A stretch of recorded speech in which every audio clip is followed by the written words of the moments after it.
22 अक्टूबर 2008 को इसरो द्वारा चंद्रमा के सतह पे मैप की जानकारी और उसके आंतरिक हिस्सों में हीलियम और पानी का पता लगाने के लिए चंद्रयान नाम का एक मिशन का प्रक्षेपण किया गया था। बाद में जब चंद्रयान 2 का परियोजना हुआ तो इसका नाम बदल के चंद्रयान 1 कर दिया गया। ये इसरो का ऐसा पहला मिशन था। इससे पहले इंडिया ने इस तरह के किसी भी कोई अंतरिक्ष मिशन को अंजाम नहीं दिया था और इस तरह इसरो को अपने पहले ही मिशन में कामयाबी मिली। हालांकि चंद्रयान 1 की मिशन की कुल अवधि 2 वर्ष की थी, लेकिन मिशन लॉन्च होने के 10 महीने और 6 दिन के बाद ही पृथ्वी का चंद्रयान 1 के रोवर से संपर्क टूट गया था और दोबारा कभी कनेक्ट नहीं हो पाया। इसीलिए चंद्रयान 2 मिशन को लाया गया था। लेकिन इसरो को वो जानकारी मिल चुकी थी जिसके लिए इस मिशन को बनाया गया था। इंडिया के रोवर ने यह पता लगा लिया था कि मून के सतह पे पानी मौजूद है और इस तरह से इंडिया दुनिया का पहला देश बन गया था जिसने मून पे पानी की खोज की थी। इससे पहले दुनिया के किसी भी देश को ये कामयाबी नहीं मिली थी और ना ही किसी भी कंट्री ने अपने पहले ही प्रयास में ऐसा कोई सफलता हासिल किया था।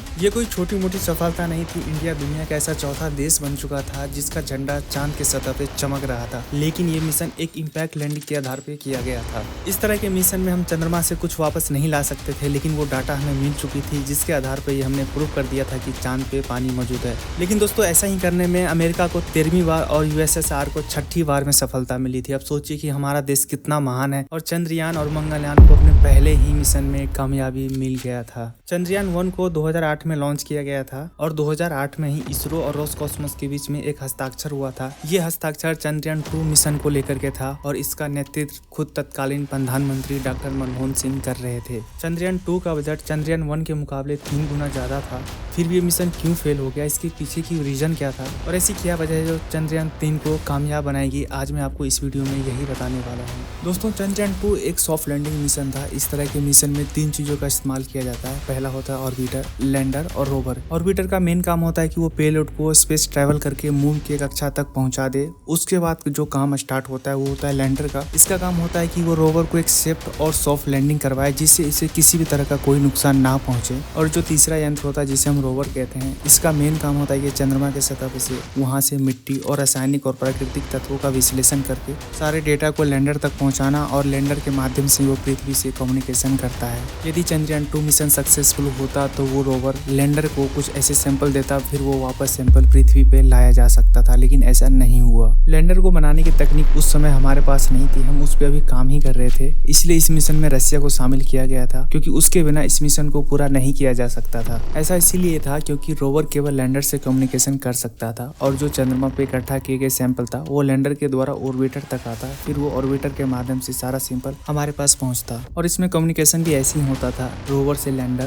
फिर लैंडर से ऑर्बिटर, फिर ऑर्बिटर से अर्थ। ये ऐसे ही कम्युनिकेशन का एक जरिया था। इस मिशन में रशिया को शामिल करने की सबसे बड़ी वजह यही थी कि रशिया को सिर्फ लैंडर प्रोवाइड करवाना था, बाकी सारा काम इसरो का था। इस मिशन को 2013 में ही पूरा किया जाना था, लेकिन रशिया ने जनवरी 2013 में ये बताया कि वो लैंडर को अभी तक बना नहीं पाया है। फिर इस मिशन को 2016 तक के लिए स्थगित कर दिया गया। लेकिन 2015 में रशिया का एक मंगल ग्रह का मिशन था जिसका नाम फोर्ब्स ग्रंथ था। ये मिशन रशिया और चाइना ने मिलकर बनाया था। ये मिशन लॉन्च होते ही पूरी तरीके से फेल हो गया था। फिर इंडिया ने रशिया को खुद इस मिशन से बाहर कर दिया। उसके बाद खुद का स्वदेशी लैंडर विकसित करने में लग गए। 2013 में अहमदाबाद के एक अनुप्रयोग द्वारा रोवर की प्रोफाइल का पहला कॉन्फ़िगरेशन बना लिया गया था। अक्टूबर 2016 में लैंडर का इंजन बन चुका था और उस पर टेस्ट भी करना स्टार्ट हो गया था, लेकिन ट्रायल में उतना समय नहीं दिया गया जितनी की जरूरत थी। पृथ्वी पे मून जैसे सतह बनाने के लिए काफी समय लगता है, लेकिन हमने इसी बात में जल्दीबाजी कर दी और इसी वजह से चंद्रयान 2 मिशन फेल हो गया। लैंडर रोवर को सही जगह पर लैंड नहीं करा पाया था जिससे रोवर क्षतिग्रस्त हो गया था। चंद्रयान 2 का टोटल बजट 980 करोड़ था। अब दोस्तों बात कर लेते हैं कि चंद्रयान 3 में ऐसी क्या बदलाव किया गया है जो इस मिशन को सक्सेसफुल बनाएगा। चंद्रयान 3 का टोटल बजट मात्र 615 करोड़ है, जो हाल में आई एक बॉलीवुड मूवी आदि पुरुष से भी कम है और चंद्रयान 2 से लगभग 350 करोड़ रुपए कम है। ये बजट इतना कम इसीलिए है क्योंकि इस मिशन में